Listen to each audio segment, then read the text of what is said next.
PMI adalah sebuah wadah dan mereka yang mau berproses di sana ini memang benar-benar akan mendapatkan kebermanfaat daripada itu. Nah, seperti itu. Jadi saya merasa bahwa diri saya ini ibaratnya bodoh atau saya memang banyak kekurangan dan saya dari kekurangan saya ingin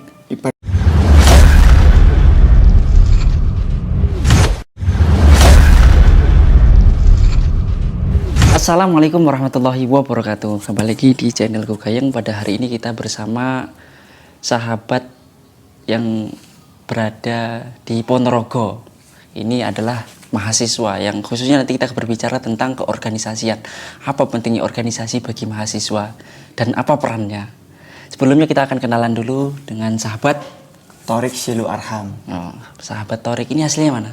Ponorogo, Mas. Oh, ya. Asli Ponorogo. Asli Ponorogo. Kuliah juga di Ponorogo. Kuliah di Ponorogo juga, di Unmuh tepatnya. Unmuh Ponorogo. Kenapa kuliah di Ponorogo? Ya, jujur waktu itu memang keinginan saya pribadi ini bukan kuliah di Ponorogo.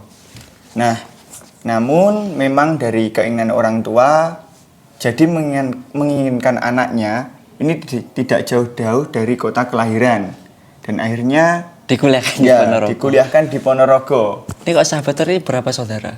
Saya anak tunggal. Anak tunggal. Jadi ya pantes lah. Sini bisa orang sedadah langsung Ponorogo ya. Jadi kalau bisa dekat dengan orang tua, begitu. Kalau kuliah di Ponorogo, kenapa kok harus mengambil di Unmuh? Nah, kebetulan saya SMK-nya itu jurusan teknik mesin. Nah, saya melihat di Ponorogo itu yang ada jurusannya teknik mesin ini cuma ada di Unmuh. Oh iya, nah, dari beberapa kampus yang di Ponorogo. Iya, betul. Jadi akhirnya saya memilih dengan selinier dari jurusan SMK saya. Jadi saya memilih yang ada di Unmuh, begitu. Itu awal ceritanya. Awal cerita.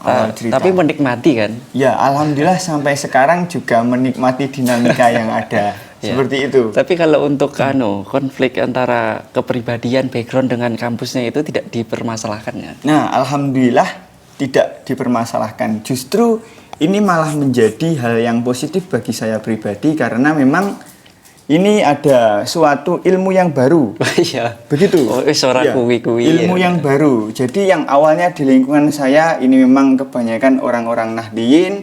Nah, ini alhamdulillah saya mendapatkan ilmu baru yang ada di kampus, begitu. Iya, tapi jadi, tidak terbawa. Aman. Saya orangnya toleransi kan, gitu. Iya, seharusnya toleransi. Kan seperti itu. Iya, betul. Ini awalnya perjalanan untuk perkuliahan ini kan menjadi sosok mahasiswa gitu. Yeah. Ini juga Mas Torik ini berperan di kemahasiswaan khususnya di organisasi, gitu. Yeah. Jadi apa yang membuat niat untuk berorganisasi itu seperti apa? Ya, yang menjadi niat atau mungkin modal saya terjun di dunia organisasi sebenarnya saya kembali lagi pada niat saya berkuliah. Nah, pada saat saya berkuliah, ini saya berkeinginan memiliki ilmu yang lebih daripada apa yang saya dapat di bangku perkuliahan.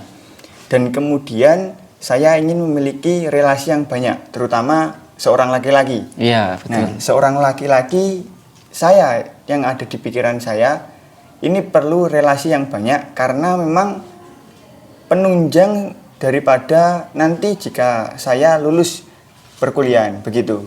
Jadi nanti seumpama ada teman saya menjadi bos di sebuah perusahaan atau mungkin menjadi perangkat atau mungkin menjadi DPR, pengusaha dan sebagainya. Nah, itu malah menjadi relasi saya untuk berjejaring dengan mereka, seperti itu.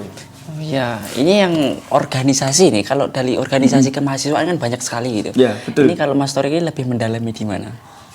Ya, kalau berbicara organisasi, sebenarnya saya awal itu terjun di HMJ. Ya, HMJ Himpunan Mahasiswa Mesin tepatnya di Unmuh Ponorogo. Nah, kemudian berselangnya waktu itu kalau nggak salah semester 2. Nah, itu saya masuklah di PMII. Oh, di PMII. Ya. Itu apa PMII itu? PMI adalah Pergerakan Mahasiswa Islam Indonesia. Oh, itu berarti khusus orang Islam ya? Iya. Ada Islam. Alhamdulillah Islam. Alhamdulillah Islam. Ya. Begitu. Jadi di PMII sampai ya sekarang ini, alhamdulillah masih nyaman dengan PMII. Itu apa yang membuat kok bisa bertahan gitu di organisasi itu? Ya, yang paling sederhana itu lingkungan. Paling sederhana adalah lingkungan. Karena bagaimanapun setiap wadah maupun kumpulan ataupun forum itu kalau lingkungannya nyaman, pasti orang yang ada di dalamnya akan terasa ya bahagia dan mungkin akan selalu enjoy lah di dalam suatu wadah tersebut. Berarti untuk awalnya masuk di PMI itu karena nyaman dengan lingkungan. Ya, nyaman. Tidak dengan keterpaksaan. Tidak. Justru saya mencari-cari organisasi apa yang mungkin bisa menunjang saya pada saat perkuliahan. Nah, akhirnya saya memilih PMII walaupun memang dari berbagai macam organisasi yang ada di kampus ini banyak sekali organisasi. Ya. Jadi akhirnya saya memilih PMII dan alhamdulillah ketemu dengan teman-teman yang ada di sana. Ini sangat ibaratnya nyambung dengan saya. Jadi saya di situ ya terasa nyaman. Terasa memang ini merupakan organisasi yang saya butuhkan dan pada detik ini saya masih berada di situ begitu. Kalau yang membuat nyaman di organisasi itu bisa disebutkan apa saja gitu. Khususnya di PMII. Oh iya. Selain iya. lingkungan gitu. Mungkin Oke. ada keunikan-keunikan atau keasikan gitu kan. Ya, mungkin banyak sekali keasikan-keasikan yang ada di PMII. Terutama berbicara PMII adalah organisasi eksternal tentunya. Yeah. Jadi kita beda dengan organisasi internal yang mana kita terpaku dengan proker kebanyakan dari proker yang tahun lalu dan mungkin terkait anggaran juga. Nah, itu sudah disediakan dari kampus dan mungkin masih nanti pasti bisa mencari dari luar, dari sponsor atau semacamnya. Cuman kalau berbicara organisasi internal kan terkait keuangan ini alhamdulillah sudah aman kan dari kampus. Nah, kalau berbicara soal organisasi eksternal seperti PMII, nah ini malah saya banyak belajar di sini. Karena satu, saya belajar secara mandiri terkait manajerial organisasi, mulai dari kepemimpinan, terus kepanitiaan yang paling sederhana ya, terus juga mencari ya dana untuk kegiatan dari donatur atau sponsor. Dan ya dari keuangan yang tidak mengikat lah ibaratnya. Lebih mandiri gitu. Ya, lebih mandiri soal keuangan. Jadi saya rasa ini bisa menjadi pembelajaran bagi saya yang pada akhirnya nanti pada saat saya sudah lulus ini adalah ilmu yang sangat berguna seperti itu. Ya. Berarti kalau yang di komisariat PMII yang ada di Unmuh itu semuanya NU ya? Ya, tidak semua NU. Tidak semua NU, namun kita berbicara soal keilmuan atau mungkin juga soal pengalaman dan juga berbagai macam background daripada masing anggota yang ada di dalamnya. Berarti menjadikan wadah bagi siapa saja yang mau berproses. Ya, gitu. betul. Jadi di Unmuh ini saya melihat di situ banyak sekali ya potensi dan macam background dari masing karakter perorangan. Yeah. Nah, di situ biar termunculkan dari karakter pribadi seseorang. Nah, di situ biar dinamika yang ada di organisasi ini benar-benar hidup dan akhirnya dari sekian banyak orang ini saling bertukar terkait ide, gagasan, pikiran dan sebagainya. Pengalaman. Ya, betul sekali. Terutama ya pengalaman sangat penting. Seperti itu. Kalau dari awal sampai sekarang ini kan ya cukup lama kalau dihitung ya kalau untuk berproses di perkuliahan. Yeah. Itu kan ada hal-hal yang mungkin membuat senang, ada juga yang membuat tidak senang gitu. Iya. Jadi kok bisa bertahan sampai sekarang ini karena apa motivasinya itu? Kan kalau karena orang tua enggak mungkin ya. Iya. Karena itu bukan tujuan awal. Iya. Tujuan yang orang tua kan suruh kuliah. Suruh kuliah. Ya, betul. Mungkin tujuan yang menguatkan saya pribadi satu ya karena tadi lingkungan sebenarnya. Lingkungan nyaman dan saya memotivasi diri saya. Karena saya berpikir bahwasanya saya ini yang membutuhkan. Karena PMI ini sebenarnya tidak membutuhkan kader atau seseorang. Jadi PMI Tapi kadernya. Iya. Jadi PMI adalah sebuah wadah dan mereka yang mau berproses di sana ini memang benar-benar akan mendapatkan kebermanfaat daripada itu. Nah, seperti itu. Jadi saya merasa bahwa diri saya ini ibaratnya bodoh atau saya memang banyak kekurangan dan dari kekurangan saya ingin ibaratnya melatih, ingin belajar dan mencari yang pengalaman yang sebanyak-banyaknya di PMI begitu. Tapi menurut Mas Torik nih, hal-hal apa saja yang dapat mempengaruhi mahasiswa itu untuk gabung khususnya di PMI. Jadi kan ada sebagian mahasiswa ini yang apatis gitu, tidak mementingkan organisasi. Yang penting kuliah, pulang atau kerja dan sebagainya, tidak mementingkan organisasi. Karena ada beberapa juga yang menganggap karena tidak menghasilkan gitu. Yang penting betul. Pada dasarnya setiap organisasi itu tidak ada yang menghasilkan secara material pada dasarnya. Karena organisasi ini kebanyakan apalagi di bangku perkuliahan ya. Kita di situ dia dituntut untuk belajar dan juga memberikan pikiran serta tenaga kita untuk mendedikasikan diri kepada organisasi. Nah, kemudian ya saya berpesan kepada seluruh mahasiswa terutama di Unmuh ataupun di mahasiswa Ponorogo. Nah, sebenarnya jika kita berbicara soal perkuliahan, nah memang itu sangat penting. Itu menjadi tujuan kita utama. Tujuan kita utama. Namun di sisi lain banyak sekali persoalan yang perlu kita perhatikan. Terutama berbicara soal relasi tadi. Sedikit ataupun banyak, relasi pasti akan berpengaruh kepada diri kita. Soalnya seseorang akan berkembang itu karena lingkungannya. Jika lingkungannya itu buruk, pasti seseorang itu akan tidak jauh daripada itu. Iya, betul. Nah, jika lingkungannya itu baik, pasti orang itu akan bisa menjadi baik juga. Jadi, kita harus pintar-pintar bahwasanya jangan sampai kita kuliah di situ banyak sekali fasilitas maupun organisasi yang ada di dalamnya seperti PMII. Nah, ini kita sia-siakan. Jadi motivasilah diri Anda. Jangan sampai diri Anda ini terlalu nyaman dengan zona nyaman itu tadi. Kalau berbicara kuliah pulang, oke, nilai Anda bagus. Dan waktu Anda di rumah untuk bersantai-santai mungkin ini masih banyak. Cuman di lain sisi nilai memang itu penting. Nah, tapi kenapa kita tidak maksimalkan kembali untuk menjalin komunikasi, jaringan, dan ilmu pengetahuan yang baru sebagai penunjang kita apabila nanti kita tidak sesuai, mungkin ya kerjanya tidak sesuai dengan jurusan atau mungkin rezekinya di lain tempat. Nah, seperti itu. Jadi kita jangan sampai terkungkung dalam wadah itu saja. Coba eksplor diri Anda selagi masih muda, selagi Anda masih mempunyai waktu dan usia yang sangat muda itu tadi, jangan sampai sia-siakan.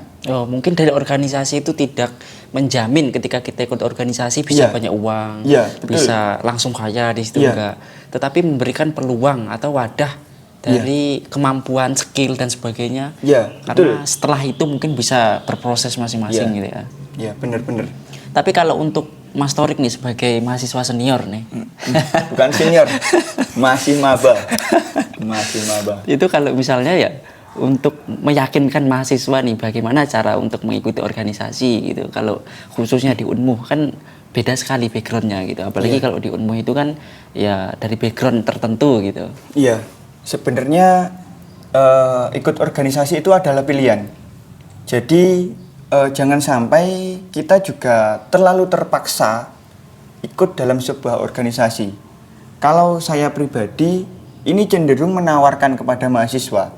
Jika memang Anda memerlukan sebuah wadah yang mungkin perlu atau mungkin selaras dengan apa yang Anda inginkan, silahkan.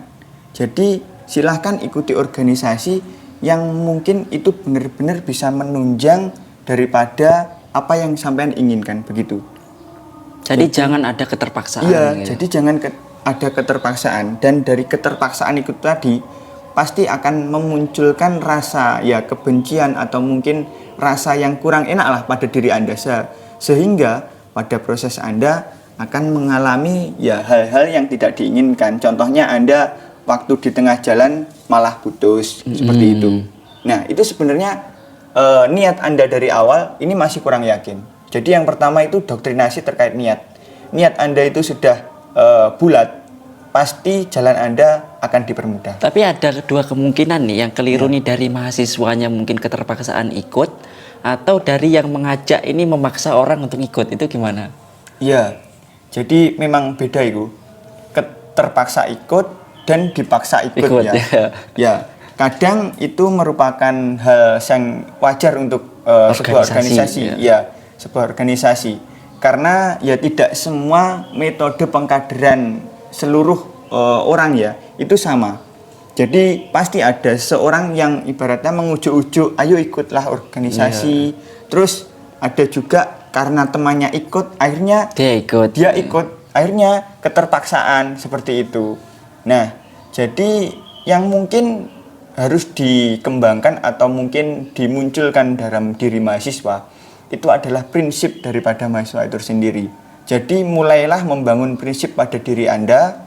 Jadi jangan sampai seorang mahasiswa ini masih tergoyang niatnya atau mungkin prinsipnya. Iya. Jadi kalau Anda sudah mahasiswa, Anda harus mempunyai sikap seperti itu.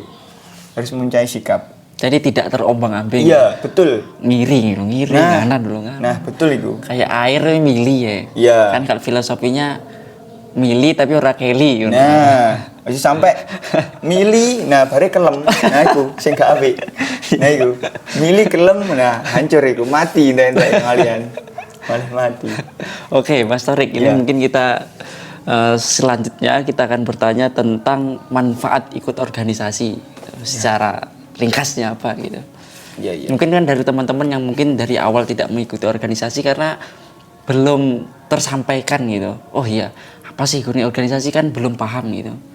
Mungkin lah bagi orang-orang yang sudah menjalani setahun 2 tahun itu sudah paham apa yang ada di organisasi, yang dia dapatkan apa, keuntungan apa, kemudian ruginya apa, itu sudah paham. Tetapi bagi maba nih yang mungkin ya belum mengerti betul gitu kan, ada sebagian kita tidak bisa mengklaim bahwa semuanya paham kan. Iya, memang seperti itu.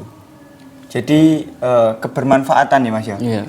Berbicara soal kebermanfaatan, itu memang banyak sekali. Dan itu setiap orang pasti beda-beda. Setiap orang beda-beda. Dan karena itu tergantung daripada proses kita bagaimana. Jadi jika kita ibaratnya kuliah ikut tenanan, ya pasti hasilnya juga baik. Ya. Tapi kalau kuliah kita juga tidak tenanan, pasti hasilnya juga biasa-biasa saja. Ya itu kalau itu semua hal gitu. Ya. Karena tenanan ya pasti. Ya. Pasti. Nah, itu juga berbicara soal di organisasi. Jika sampean di organisasi, yaitu harus memang benar-benar totalitas. Nah, sehingga memang tercipta daripada apa yang menjadi bekal atau mungkin apa yang dikasih di dalam organisasi ini bisa terwujud atau bisa mungkin menjadi prinsip panjenengan, sehingga panjenengan bisa memanfaatkan apa yang menjadi manfaat daripada organisasi. Nah, ibaratnya singkatnya, jika memang Anda menjalin komunikasi dengan baik, nah pada saat Anda lulus atau mungkin Anda sudah selesai perkuliahannya, wisuda, nah di situ pasti Anda masih memiliki komunikasi yang baik dengan teman-teman. Itu yang sederhana seperti itu. Iya, masih tersambung gitu ya. Ya, masih tersambung. Jaringan Anda masih tersambung. Nah, kemudian kalau berbicara soal organisasi eksternal, itu yang lebih unggul, saya rasa soal jaringan yang tidak terputus antara senior yang terdahulu sampai ibaratnya mahasiswa baru yang baru ikut organisasi seperti itu. Masih tersambung. Iya.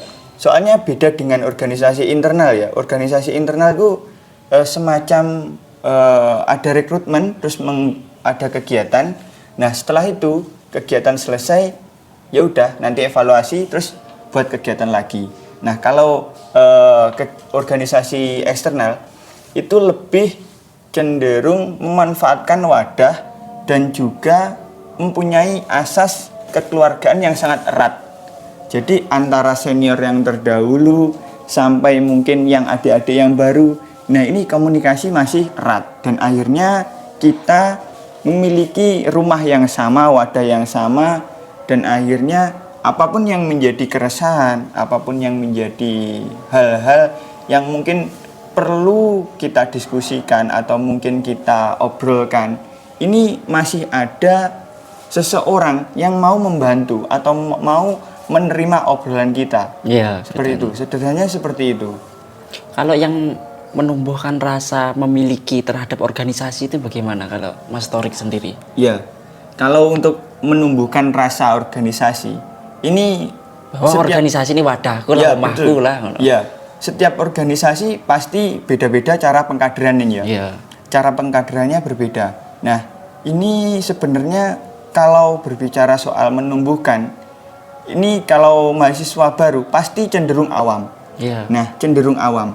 Nah, kemudian kita selaku pengurus atau mungkin kakak tingkat yang ada di dalam sebuah organisasi tersebut, ini harus mengetahui psikologis daripada mahasiswa baru itu sendiri atau mungkin adik-adik kita yang baru.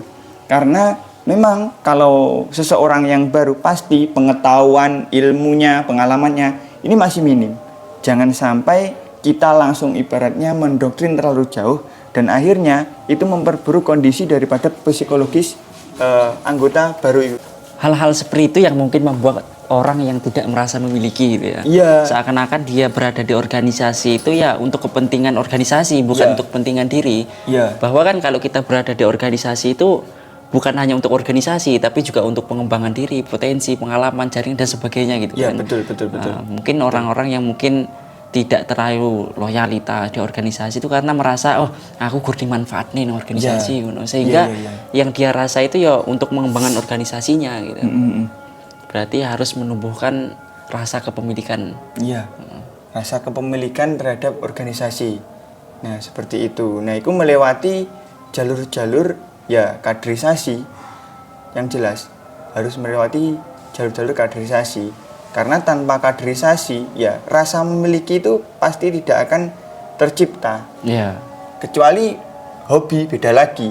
Kalau hobi itu karena seseorang ini mempunyai keinginan untuk melakukan sebuah aktivitas yang mereka senangi, seperti itu. Kalau berbicara organisasi kan itu karena orang awam ibaratnya masih belum mengetahui, karena ada hal baru mereka ingin mencoba, nah akhirnya ikutlah organisasi. Nah, tapi jangan coba-coba.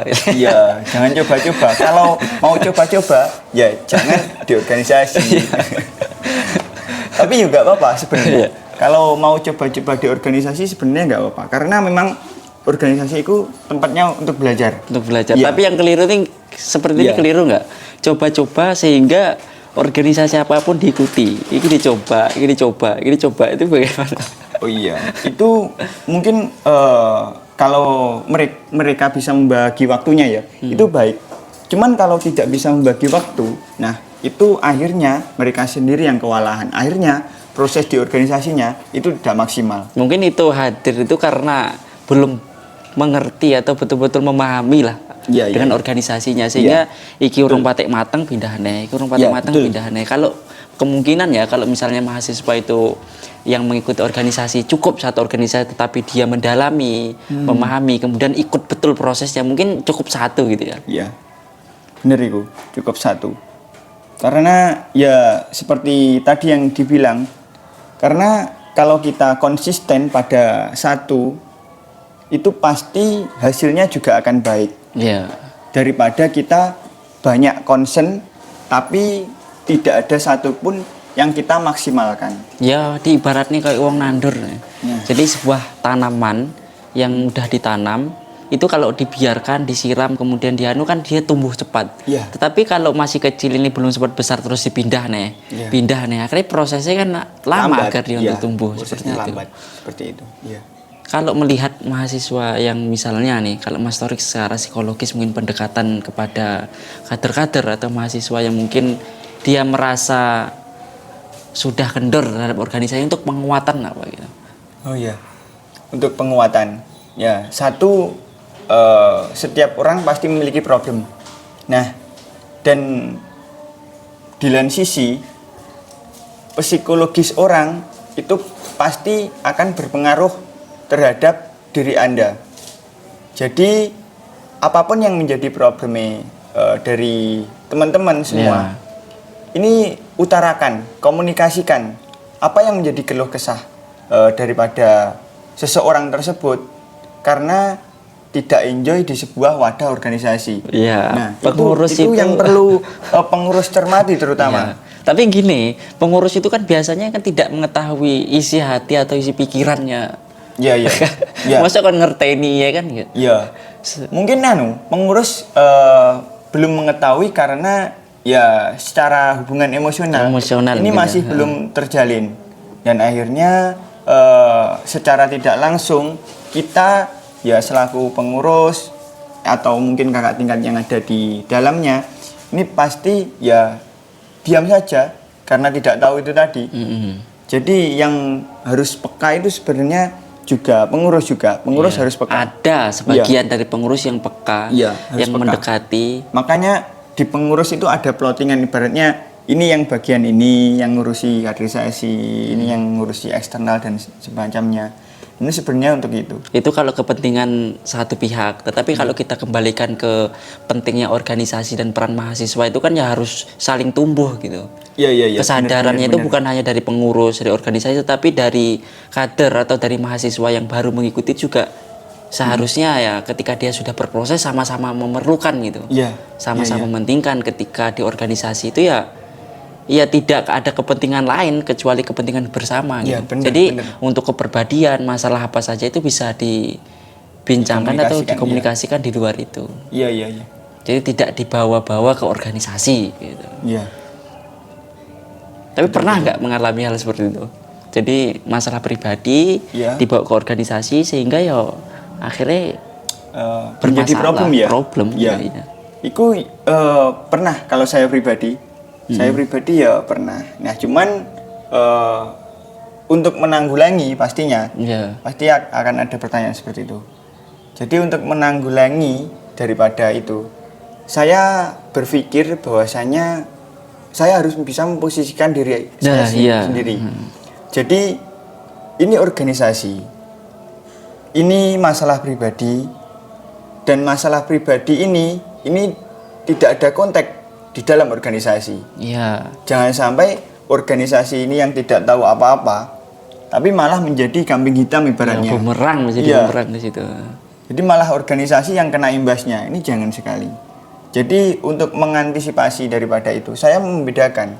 Memang masalah itu ibaratnya akan terus mengalir atau mungkin menjadi ingatan lah. Akan terus teringat masalah itu. Nah, namun kita harus bisa membedakan bagaimana masalah ini beda konteks dan kita harus bisa semakin dewasa untuk memposisikan diri itu tadi. Seperti itu. Jadi jangan memadukan antara keduanya dari satu forum. Dan akhirnya timbul konflik. Misalnya dua orang ini kalau masalah pribadinya ada masalah sehingga di organisasi ya wes ora gape-gapean, wes ora sehingga membuat dinamika organisasi buruk akan seperti itu. Jadi buruk dan nantinya akan merusak generasi yang akan datang. Karena pada saat itu ini tercipta dinamika yang seperti itu dan akhirnya nanti berimbas ke di bawahnya. Itu yang tidak baik.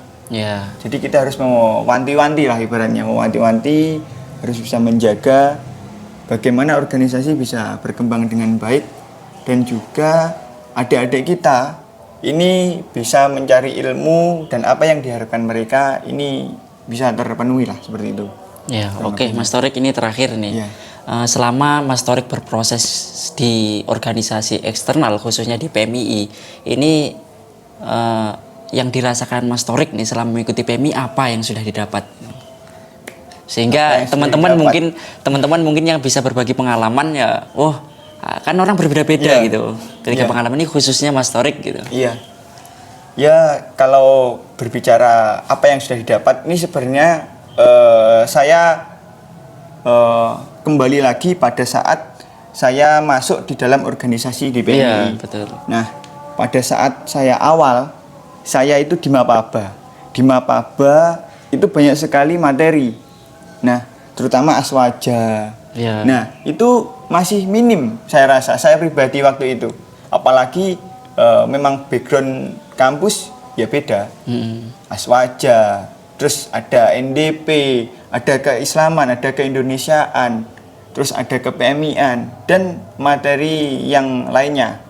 Itu yang materi pokok tadi. Terus kemudian saya ikut kaderisasi formal PKD. Nah, di situ dapat materi lagi dan juga relasi yang banyak.